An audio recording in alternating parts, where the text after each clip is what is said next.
MLA சீட்டு கொடுத்த பிறகு ஒவ்வொரு இன்றிலும் சொன்னார். என்ன சொன்னார்னா, இங்க பணம் வச்சிருக்கவங்க சரி, பணங்கள் யாரும் ₹1 செலவு பண்ணாதீங்க தேர்தலில். மக்கள் நம்ம ஜெயிக்க வைக்கிறாங்களோ இல்லையோ, ஆனால் மக்களிடம் நம்ம உண்மையா இருக்கணும், ஒரு மாற்றத்தை உருவாக்கணும். காய்கறியை வாங்குவது போல ஒவ்வொரு ஓட்டையும் விலை கொடுத்து வாங்கக்கூடிய கலாச்சாரத்தை ஒழித்தது எங்களுடைய தலைவர். இதை உறுதியாக சொல்லுகிறோம், நெஞ்ச நிமிர்த்தி நேர்மையாக சொல்லுகிறோம். ஏன்னா நான் யாரையும் குறிப்பிடல, நான் யாரையுமே குறிப்பிடல. தொடர்ந்து பேசுங்க. உட்காருங்க. நான் யாருடைய பெயரையும் குறிப்பிடல. இருங்க, ஓட்டுக்கு வருவாருங்க. ஒரு முன்னுரையை சொன்ன பிறகு வரட்டுங்க. இருங்க, ஜனநாயகம் இங்க இருக்கிறது. சொல்லுங்க. ஓட்டுக்கு பணம் கொடுக்கக்கூடிய கலாச்சாரத்தை தூக்கி எறிந்தது வரலாற்றில் முதல் முறையாக தமிழக வெற்றி கழகம், எங்களுடைய தலைவர். அதை உறுதியாக நாங்கள் பதிவு செய்கிறோம். என்னுடைய முன்னுரையில் என்ன பேசினா பேசலாம், எங்களுக்கும் அவை தெரியும். ஜனநாயகம் எப்படிதான் நான் பேசுறேன், அளவை நான் நிர்ணயிக்கிறேங்க. நீங்க பேசுங்க. இருங்க சார், நீங்க இருங்க. உட்காருப்பா, உட்காருங்க. அவங்கள உட்கார சொல்லுங்க. நம்ம உட்காருங்க. நான் யாரை பத்தியும் பேசலையே. தப்பு. நீங்க யாரை பத்தியும் பேசல.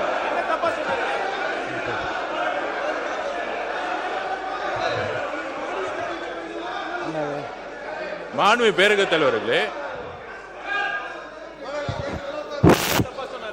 உட்காருங்க. நீங்க எல்லாம் உட்காருங்க. இந்த பக்கம் எல்லாம் உட்காருங்க. உட்கார சொல்லுங்க. எல்லாம் உட்காருங்க.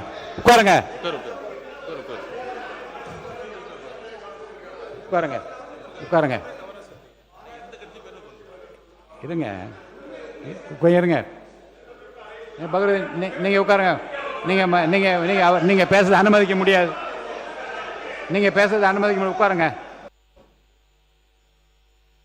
2026 தேர்தல் பிரச்சாரத்தில் எதிர்கட்சிகள், அனைத்து எதிர்கட்சிகள்,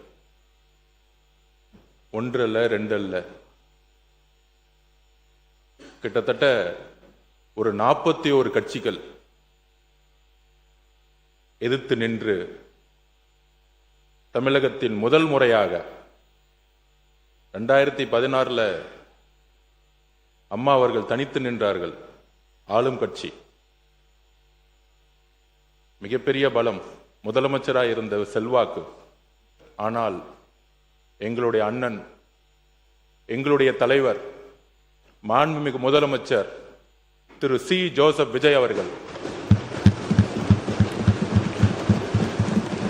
தனியாக பிரச்சாரத்தை மக்கள் துணையுடன், பெண்கள் துணையுடன், இளைஞர்கள் துணையுடன் 41 கட்சிகளை எதிர்த்து நின்று அண்ணா கூறினார், 1967 தேர்தல் பிரச்சாரத்தில் அண்ணா கூறினார்,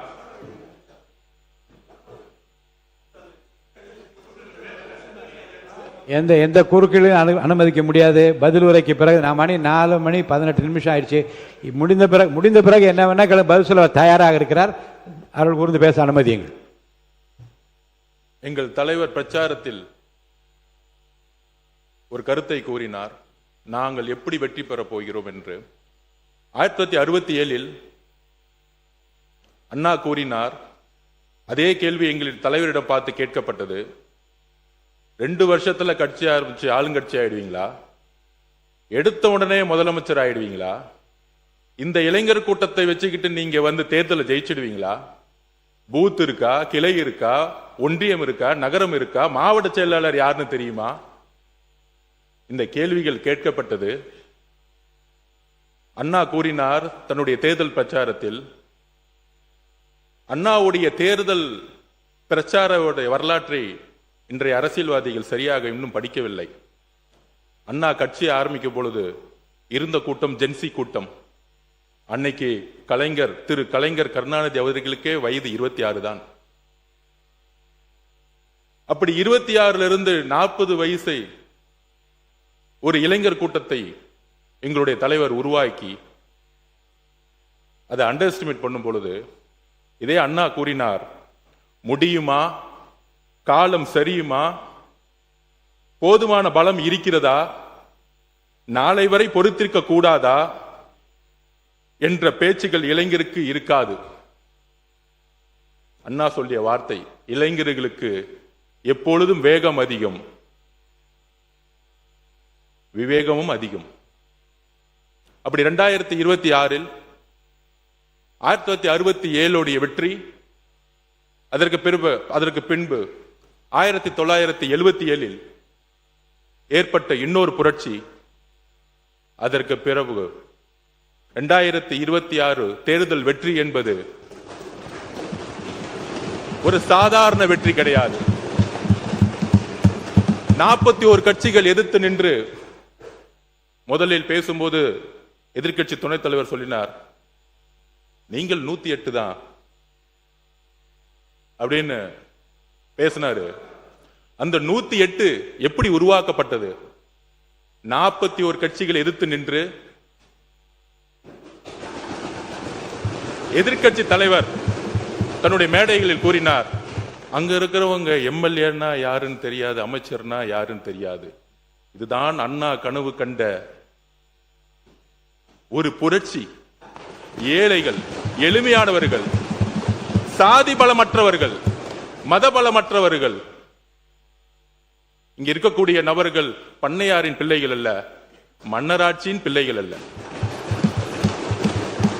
எங்கள் பெயர் உங்களுக்கு தெரியாமல் இருக்கலாம், எங்களுடைய சாதி உங்களுக்கு தெரியாமல் இருக்கலாம், எங்களுடைய மதம் உங்களுக்கு தெரியாமல் இருக்கலாம், ஆனால் பெண்களுக்கும் இளைஞர்களுக்கும் ஏழைகளுக்கும் எங்களுடைய பெயர் தெரியும்.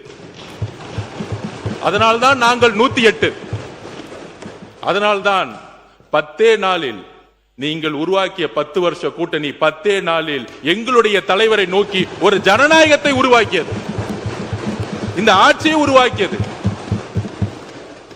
மக்கள் ஏற்படுத்த தீர்ப்புக்கு தலைவணங்கி இடதுசாரி சிந்தனைகளை கொண்ட அனைத்து தோழர்களும், காங்கிரஸ், கம்யூனிஸ்ட், விசிகே, ஐஎம்எல் அனைத்து தோழர்களும் மக்கள் ஏற்படுத்திய வெற்றிக்கு தலைவணங்கி எங்களோடு கொள்கை அளவில் இந்த ஆட்சியில் பங்கு பெற்று முதல் முறையாக நாங்கள் உறுதி கூறுகிறோம், புரட்சியாளர் அம்பேத்கருடைய கனவு இந்த அவையில் முதல் முறையாக நிறைவேற்றப்பட்டது.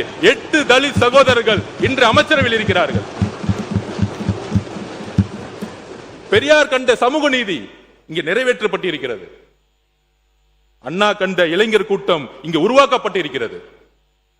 இதுதான் தேர்தல் வெற்றி. இது தேர்தல் வெற்றிக்கான ஒரு வெற்றி மட்டுமல்ல, இது வரலாற்றை திருப்பி போட்ட வெற்றி. சாதியும் மதமும்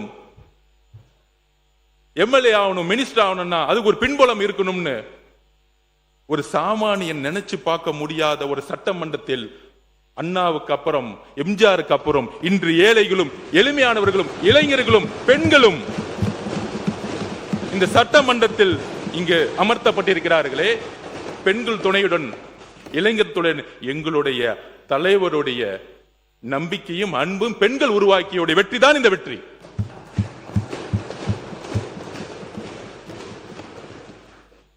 இது 108 அல்ல, 6 கோடி மக்களுடைய கனவு. ஒரு ஏழையும் ஒரு சாமானியனும் சட்டமன்ற உறுப்பினராக வேண்டிய ஒரு கனவு இது. இந்த கனவு இங்கு வரலாறாக மாறி இருக்கிறது.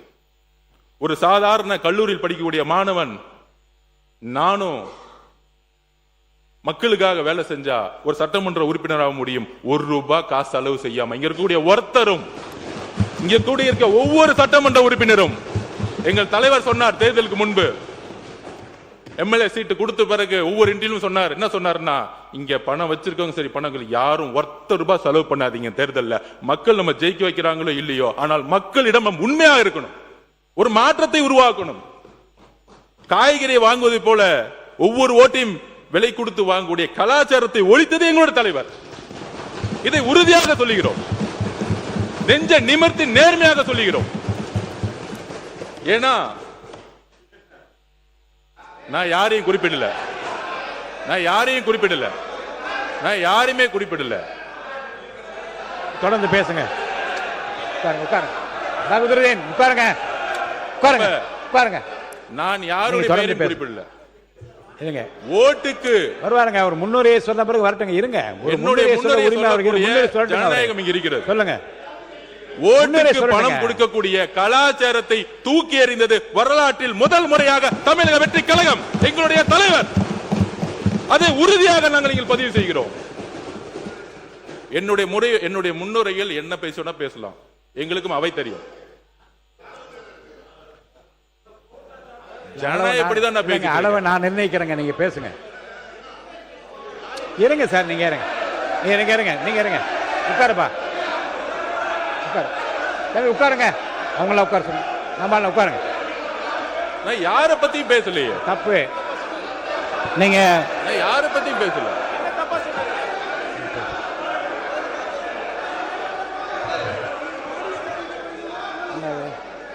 மாண்புமிகு பேரவைத் தலைவர்களே,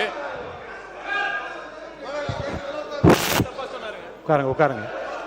நீங்க எல்லாம் உட்காருங்க. எந்த கட்சி உட்காருங்க. இந்த பக்கம் எல்லாம் உட்காருங்க. உட்கார சொல்லுங்க. உட்காருங்க. எல்லாம் உட்காருங்க. உட்காருங்க. உட்காருங்க. உட்காருங்க. இருங்க. கொஞ்சம் இருங்க. பகவதி, நீங்க உட்காருங்க. நீங்க பேசுறது அனுமதிக்க முடியாது. நீங்க பேசுறது அனுமதிக்க முடியாது. உட்காருங்க. இருங்க. நீ பேசக்கூடாது. அப்படி பேசக்கூடாது. இருங்க. அதாவது இருங்க, கொஞ்சம் கவனிங்க. மாநில உறுப்பினர் கோஆரி அப்படிலாம் கையை நீட்டெல்லாம் பேசாதீங்க. உட்காருங்க. உட்காருங்க. அதெல்லாம் கொடுக்க முடியாது. உட்காருங்க. உட்காருங்கன்னா உட்காருங்க. நீங்க நீங்க உட்காருங்க. என்ன உட்காருங்க. அது முன்னுரையாக இல்லை. இருங்க சார். நான் என்ன பேசும்போது பேசாதீங்க, குறுக்க பேசாதீங்க. பொதுவாக மானிய கோரிக்கை வருகிற போது முன்னுரையாக ஏதாவது தெரிவிக்க விரும்பினால் தெரிவிக்கலாம் என்கிற போது தலைவரை வாழ்த்தியும் அந்த பொறுப்பை உணர்ந்தும் வார்த்தைகள் சொல்வது வழக்கம்தான். இப்போது இருக்கிற நிலைமை என்ன என்றால், காலம், உடல்நிலை, முன்னாள் முதலமைச்சர் சொன்னது போல் உடல்நிலை கருதி உங்களுடைய அந்த முன்னுரையை விரைவாக நீங்கள் முடித்துக்கொள்ள வேண்டும். சொல்லிட்டேன்ல, நானே சொல்லிட்டேனே. நான் அதை தான் நான் அதை உறுதியாக சொல்லியிருக்கிறேன். அவங்க முடிப்பாங்க. அமைதியாக. என்னுடைய வார்த்தைகள் ஜனநாயக பூர்வமானது. நான் யாரையும் தனிப்பட்ட முறையில் இன்னொரு ரூலும் படிச்சிடறேன் உங்களுக்கு. ஏன்னா சில உறுப்பினர்கள் விதிப்படி நடக்கிறதா மரபுன்னு என்ன கேட்கக்கூடாது. பேரவையின் விவாதத்திற்கு வரும் எப்பொருள் மீதேனும் நடைபெறும் விவாத உரைகளுக்கான கால வரம்பை பேரவை தலைவர் தான் நிர்ணயிக்கலாம். நான் சொல்கிறேன், விரைவாக முடித்துக்கொள்ளுங்கள் என்று நான் சொல்லியிருக்கிறேன். முடிப்பாங்க. இப்போ வேண்டாம். எந்த கேள்வி இப்போ அனுமதியில் நீங்கள் பதிலுரை தொடங்க. இந்த வரலாற்று ரீதியான வெற்றிக்கு பிறகு இந்த 100 நாள் வாங்க.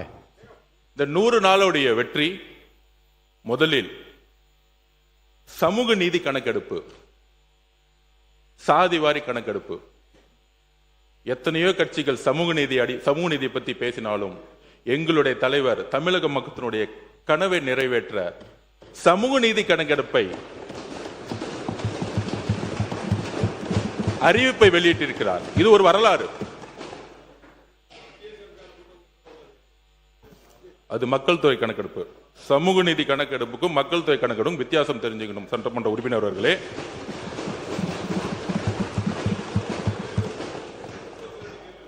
சிறுபான்மையின சமூக நலத்திட்டங்களை அவர்களே செயல்படுத்த அமைச்சரவையில் ஐயுமலுடைய கனவு, 60 வருஷ கனவு, அதை நிறைவேற்றியது எங்களுடைய தலைவர்.